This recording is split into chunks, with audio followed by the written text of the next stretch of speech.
Welcome back, everyone, here to Bronx Talks. Today, we're going to be talking about the Yankees and their plans to cut payroll in 2025. The Yankees, as we stand right now, have the third highest payroll in Major League Baseball. And it came out, earlier in the week that Hal Steinbrenner plans to cut payroll in 2025. He says right now it's just unrealistic for them to stay this way financially. They're going to cut payroll. So we're going to be talking about what this means for the Yankees. Does this affect their chances in re-signing Juan Soto? And what does it mean for other players as well? Yeah, so these rumors started, and not really even rumors anymore. I mean, Hal Steinbrenner directly came out and said that payrolls at the levels right now where it's simply not sustainable for us financially, and it wouldn't be sustainable for a vast majority of ownership groups given the luxury tax that we have to pay. So, the 300 plus $1 million payroll basically just isn't cutting it right now. But I think Yankee fans immediately started thinking about Juan Soto when they heard that because yes, the Yankees do have a lot of guys coming off the books next year. I mean, Verdugo, Torres, Holmes, Canely, Loizaga, but you're still gonna have to give Soto probably like at least $50 million a year and for a long time. So, we're not exactly clear what that means, but it's not the quote I think Yankee fans were looking to hear. No, and in a sense, it could be a little contradicting because he came out and said stuff, just over a week ago that he wants to see Juan Soto be a Yankee for the rest of his life. And the Yankees' expectations when they brought Juan Soto in was not to be a 1 year rental. They want this guy to be a Yankee for the rest of his career. That's something that Hal Steinbrenner said. The Yankees, like you just said, Christian, have a lot of players coming off the books. It's going to be a lot of money. So this is a quote from Steinbrenner. He said, "We got a considerable amount of money coming off next offseason." He also said, "We didn't have a considerable amount of money coming off last season, which is why we're at where we're at." So the Yankees do have a lot of money coming off the books, but their plan would make you think that they want to re-sign Juan Soto.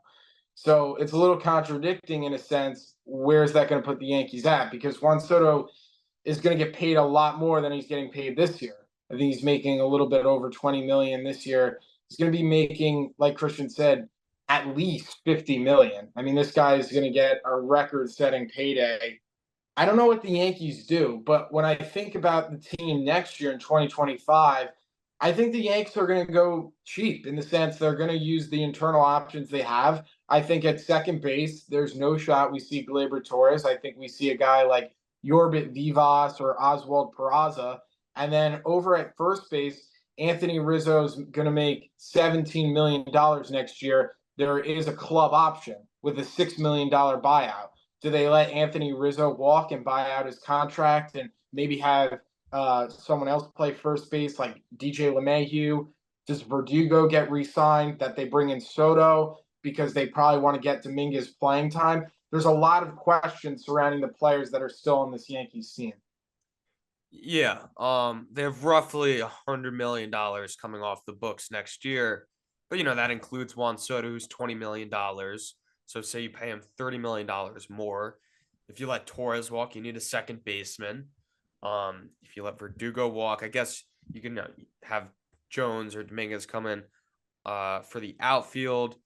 You're gonna need bullpen, but I think there's two sides to it really. I can see people saying you're the New York Yankees. How are you worried about your payroll, right? I mean, it would be almost impossible for the Yankees to not be profitable. But at the same time, they're not just a sports team, they're running a business, right? And Hal Steinbrenner, I'm sure, is valuing both of the aspects of winning a World Series and also running a business where they make the most amount of money possible.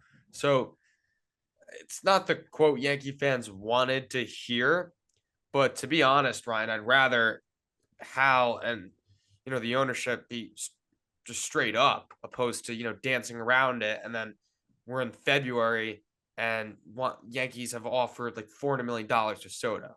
So I'm glad he's being transparent. It's not the quote I think we wanted to hear, but I understand it. Yeah, I totally agree with you. I appreciate the honesty, and it definitely takes some guts, coming out and saying that, and knowing that Yankee fans aren't going to like that. It's going to be interesting to see what the Yankees end up doing. Um, as far as their team goes, I think it's a little bit concerning because this team is so good, and there's a lot of important players that are going to be in free agents, right? Clay Holmes is going to get a payday too as a relief pitcher. He's been one of the best closers in baseball. Are the Yankees going to go out and offer him a big time contract to get him to stay in the Bronx, or are they going to go some other route? So I think there's also a lot of different factors that come into play this year. When you look at the Yankees at the trade deadline, are they going to go out and be aggressive and try to get a player cheap with long-term years on his contract? Someone they can have control over with. Mason Miller, we talked about him. Do the Yankees go out, pay a lot to get Mason Miller, and have him be the closer of the future for the Yankees with that plan? But obviously, there's a lot left in Mason Miller's career. He's just kind of figuring things out. So we don't know totally there.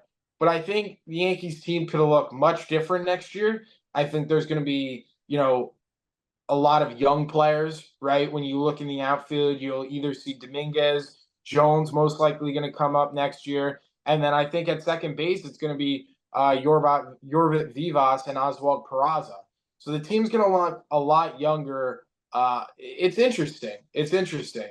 But he did say also that the Yankees will have some financial freedom next season. So I wonder, if that could be a good thing. Yankees trade deadline in 2025, being able to go that extra echelon and spend more money, bring in players with higher paid contracts than we've seen in the past. Because there's been the whole thing with the luxury tax. Yankees don't want to go over, so they will have more freedom to do things like that. Bring in players with big time contracts via trade. It's interesting, but I do have to agree with you, Christian. I do appreciate the transparency from Hal Steinbrenner, and you just got to be honest with the fans because we've seen that before from the Yankees. Sort of, especially with injuries, not exactly tell the truth. We just want honesty, and I think he's going to get some respect from that, albeit a lot of Yankee fans are not going to agree with it.